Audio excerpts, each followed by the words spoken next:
Hello friends, ATG का एक और शानदार नॉवेल एक्सप्लेन वीडियो में आपका स्वागत है।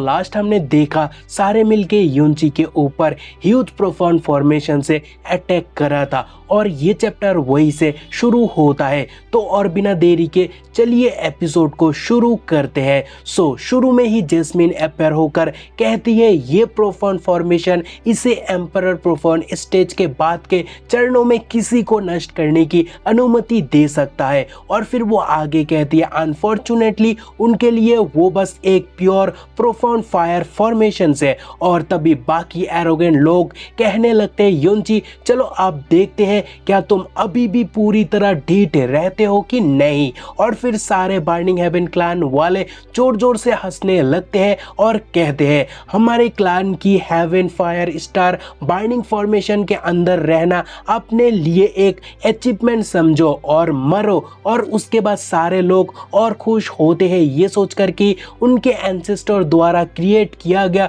फॉर्मेशन आसानी से युनची को मार डालेगा। लेकिन क्लैन मास्टर अभी भी खुश नहीं है।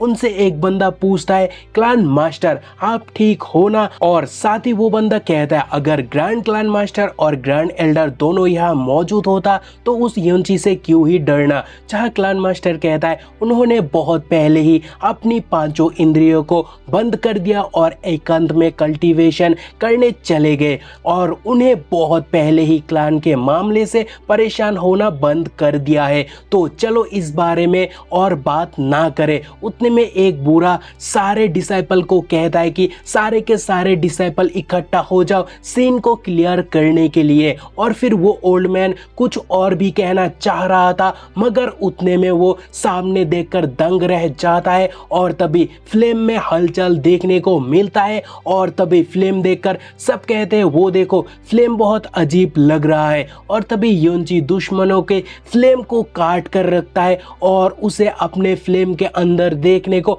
मिलता है जो कि कमाल का दिख रहा है। और वो बोलता है मुझे मारना चाहते हो लेकिन तुम लोग उसके लिए अभी काबिल नहीं हो। यार ब्रो क्या ही गजब बेइज्जती करा है युनची ने। क्योंकि युनची वही नहीं रुकता, वो आगे कहता है इस छोटे से प्रोफाउंड फायर फॉर्मेशन से मुझे तुम बस अपने ड्रीम में मार सकते हो। और फिर वो बुड्ढे को घूर के देखकर बोलता है मैं अचानक से जानना चाहता हूँ कि आग की लपेटे का ये क्षेत्र आपके बर्निंग हेवन क्लैन में घूम जाए तो ये कितना एक्स्ट्रा ऑर्डिनरी होगा। जो सुन के सामने वाला का फट के चार होता है और वो कहता है नहीं ऐसा मत करो। और फिर वो जो कुछ हुआ उसके लिए युनची से माफी मांगने के लिए भी तैयार होता है और साथ ही युनची का हर बात मानने के लिए भी वो तैयार है। बस वो युनची को रुक जाने के लिए गिड़गिड़ा रहा है लेकिन युनची रेज पे उतर चुका है। तो वो कहता है जो गलती अपने किया उसके लिए सबको मरना होगा।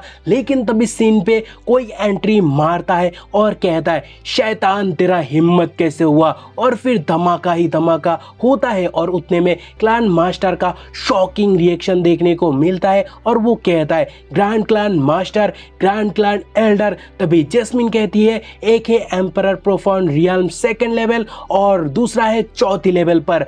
तुम करंटली उनके मैच बिल्कुल भी नहीं हो, निकलो यहाँ से। और उतने में दोनों ओल्ड मैन फिर से युनची के ऊपर अटैक बरसाने लगता है बट युनची समझदारी दिखाकर अटैक ब्लॉक करके वहां से निकल पड़ता है। तभी वहां के लोग कहने लगते हैं पकड़ो जाके उन्हें। लेकिन ओल्ड मैन कहता है उसे चेस मत करो क्योंकि उसे इतनी इंजरी भी नहीं मिली। उसे पकड़ने जाओगे तो वापस जिंदा नहीं आ पाओगे। और फिर ग्रैंड क्लैन मास्टर फैन ईजियो अपने हाथ के खून को देखकर बोलता है व्हाट ए शॉकिंग स्ट्रेंथ। और फिर मास्टर आगे कहता है 20 साल कल्टीवेशन के बाद मैंने ये बिल्कुल भी एक्सपेक्ट नहीं किया था। तभी ग्रैंड क्लैन एल्डर फैन जिया कहता है उसका उम्र अभी 20 साल भी हुआ है कि नहीं और तभी वो ये सब करने में सक्षम है तो जरूर इस दौरान ब्लू वाइंड एम्परल में कुछ तो बड़ा कांड हुआ है। और तभी क्लैन मास्टर डुअनहुआन से पूछता है क्या चल रहा है और वो यंग मैन कौन था। जहाँ वो कांपते हुए सारा कुछ बताने लगता है और तभी सीन चेंज होता है और युनची को एक केव के अंदर देखने को मिलता है जहाँ आंट से वो कहता है आई एम सॉरी एक बार मैं ठीक हो जाऊँ फिर ग्रैंडफादर को लेके आऊंगा। और फिर युनची great way of Buddha perform करने बैठ जाता है जिसके साथ वो वो खुद को और आंट को भी हील करता है और फिर वो कहने लगता है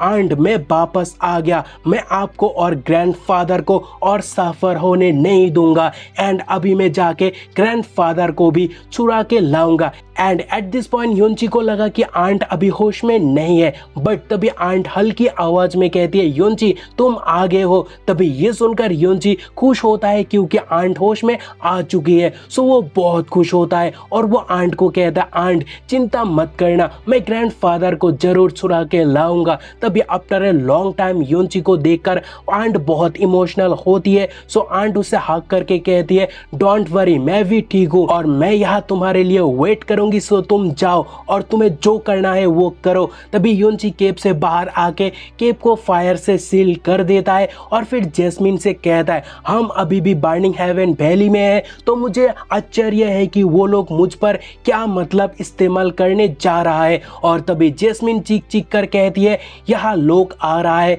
जिनमें से एक 5th लेवल अर्थ प्रोफाउंड रियल्म पर है तो कोई 6th लेवल। तभी उन दो बंदे को देखने को मिलता है जो कहता है मुझे यकीन नहीं हो रहा कि ग्रैंड क्लैन मास्टर चाहता है कि हम इतनी रात को छुप छुप के योंची को ढूंढने के लिए पूरी सिटी का चक्कर काटेंगे। और फिर वो आगे कहता है मुझे नहीं पता हमारे क्लैन पर कब इस तरह का अत्याचार हुआ है। और दूसरा बंदा कहता है वैसे तो साला इंजर्ड है, तो एक बार अगर हमने उसका पता ढूंढ लिया तो एल्डर और मास्टर पर्सनली उसे सबक सिखाएंगे। लेकिन उतने में योंची आके उन्हें अच्छे से सबक सिखाता है और उसके बाद योंची डिस्कवर करता है कि वो प्रोफाउंड हैंडल के साथ उनका मेमोरीज भी रीड कर पा रहा है और माइंड रीड करके वो इंफॉर्मेशन निकाल के स्माइल के साथ कहता है ये तो बहुत बढ़िया गिफ्ट है, इसके साथ बर्निंग हेवन क्लैन से डील करना आसान होगा। और फिर योंची कहता है जब मैं आंट को सेव किया तब प्रोफाउंड हैंडल का कलर चेंज हुआ था जैसे दादाजी ने बोला था, लेकिन अब फिर से ऑरेंज कलर आ रहा है। और फिर योंची सोचता है शायद ये ड्रैगन मैरो के कारण हो रहा है और इसी के साथ योंची को एक आइडिया आता है कि प्रोफाउंड हैंडल हाईएस्ट लेवल पर वो ड्रैगन गॉड्स मैरो के मदद से हासिल कर सकता है। लेकिन योंची आगे कहता है ये सब बाद में देखूंगा, पहले हाथों हाथ मुसीबत से निपट लेता हूँ। उतने में सीन चेंज होता है और burning heaven clan elder pavilion और क्लैन 8 लीडर फैन मोची को देखने को मिलता है, जहाँ एल्डर पेविलियन 8 लीडर को कहता है लीडर मैंने ऑलरेडी मेरे ब्लू फायर सिटी के दोस्त को योंची को ढूंढने के लिए लगा दिया। सो वो लोग उसे ढूंढने में लग गया और उन्होंने कल रात उन्हें लास्ट ब्लू फायर सिटी में देखा। सो हम अंदाजा लगा सकते हैं वो लोग सिटी में कहीं छुप गया होगा। जहाँ लीडर फैन मोची कहता है पेविलियन मास्टर अपना इंक्वायरी जारी रखो और बाकी डिसाइपल को बोलो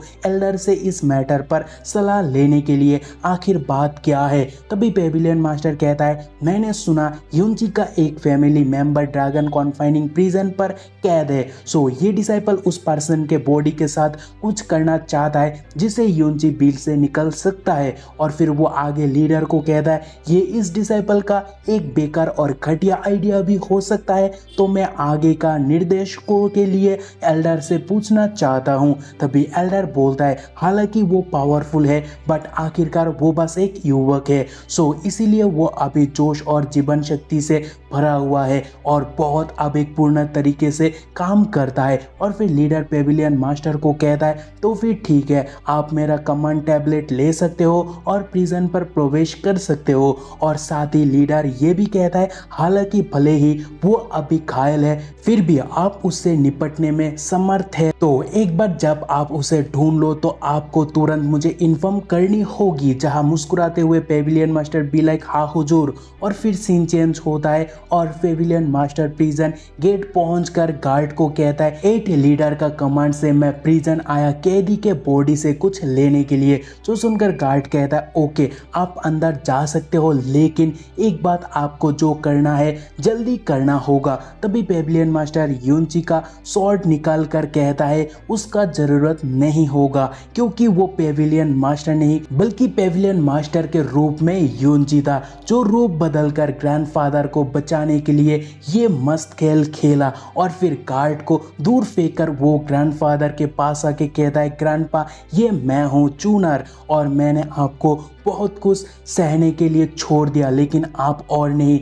मैं आपको लेने आ गया। और फिर वो ग्रैंडपा को उठा के कहता है बहुत टाइम हो गया जब से हमने एक दूसरे को नहीं देखा, सो मुझे आपसे बहुत कुछ कहना है, लेकिन इन सब के लिए अभी टाइम नहीं है। और लिटिल आंट भी हमारे लिए एक सेफ जगह पर वेट कर रही है, सो आंट तक पहुंचने के लिए हमें ये जगह को जल्दी छोड़ना होगा। और फिर ह्यूज ब्लास्ट देखने को मिलता है, जिसके बाद युनची और ग्रैंडपा बार्ड बीच के ऊपर देखने को मिलता है। चाहे युनची कहता है ग्रैंडपा, ये बार्ड आपको आंट तक लेकर जाएगी, लेकिन मैं यहाँ रुकूंगा क्योंकि मुझे कुछ पर्सनल चीजों को निपटाना होगा। तभी ग्रैंडपा कहता है युनची लीव क्विकली। चाहे युनची कहता है ग्रैंडपा, आप बिल्कुल भी टेंशन मत लेना, क्योंकि 4 घंटे के अंदर ही मैं आपसे आंट से मिलने पहुंच जाऊंगा। और फिर ग्रैंडपा वहां से निकल जाने पर युनची आगे कहता है जबकि आंट और ग्रैंडपा सेव है तो मैं आप बर्निंग हेवन क्लान से डील कर सकता हूं। और फिर युनची सीधा लीडर को ही धमकाता है कह के कि मैं युनची बर्निंग हेवन क्लान का